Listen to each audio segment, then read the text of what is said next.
ایک عالم دین پینسل سے بیٹے کچھ لکھ رہے تھے۔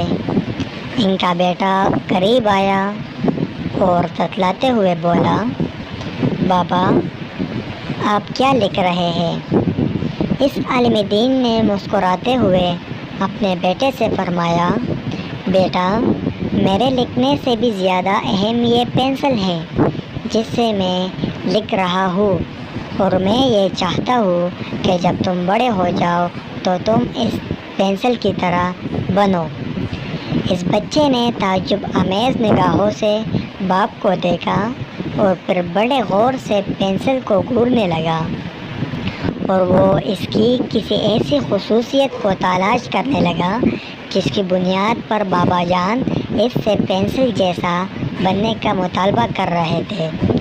بڑی دیر تک پینسل کو دیکھنے کے بعد اسے کوئی ایسی چیز نظر نہ آئی جو اس کے ذہن کو کھٹکتی، اور اب بچے سے رہا نہ گیا، آخر کار باپ سے معلوم کر بیٹھا، بابا جان اس پینسل میں ایسی کون سی خصوصیت ہے جس کے سبب آپ کی خواہش یہ ہے کہ میں بڑا ہو کر اس جیسا بنوں؟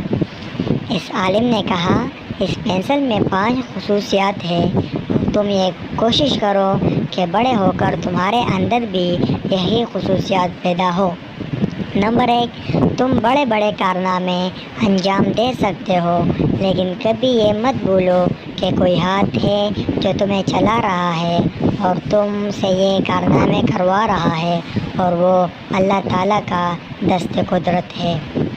نمبر 2، کبھی کبھی جب اس کی نوک گھس جاتی ہے تو کٹر یا چاقو وغیرہ سے اسے تراشا جاتا ہے۔ اگرچہ یہ ایک اذیت ناک چیز ہوتی ہے، لیکن بہرحال اس کی نوک تیز ہو جاتی ہے اور پھر یہ اچھے سے کام کرنے لگتی ہے۔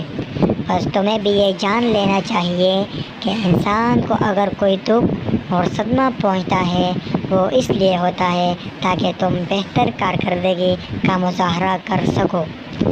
نمبر 3، پینسل یہ اجازت دیتی ہے کہ اگر کچھ غلط تحریر ہو جائے تو تم ربڑ سے اسے مٹا کر اپنی غلطی کی اصلاح کر سکو۔ بس تم یہ جان لو کہ ایک غلطی کو صحیح کرنا غلطی نہیں ہے۔ نمبر 4، یہ بات بھی ذہن نشین رہے کہ پینسل کی لکڑی اور اس کا خول لکھنے اور تحریر کرنے کے کام نہیں آتا، بلکہ لکھنے کے کام ہمیشہ وہ مغز آتا ہے جو اس لکڑی کے اندر چھپا ہوا ہوتا ہے۔ بس ہمیشہ تم اس چیز کا خیال رکھو کہ تمہارے جسم کی کوئی حیثیت و اہمیت نہیں ہے، بلکہ اس کے اندر چھپی تمہاری روح اور ضمیر قدر و قیمت والا ہے۔ نمبر 5، پینسل جب کچھ لکھتی ہے تو اپنے کچھ نقوش کاغذ پر چھوڑ دیتی ہے جو مدتوں کاغذوں پر دیکھے جا سکتے ہیں۔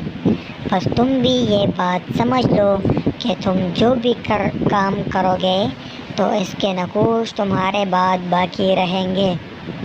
اب یہ تمہارا کام ہے کہ تم کیسے نقوش چھوڑ کر جاتے ہو۔ بس کسی عمل کو انجام دینے سے پہلے کئی بار غور و فکر کر لو کہ کہیں تم کچھ غلط تو نہیں کر رہے ہو۔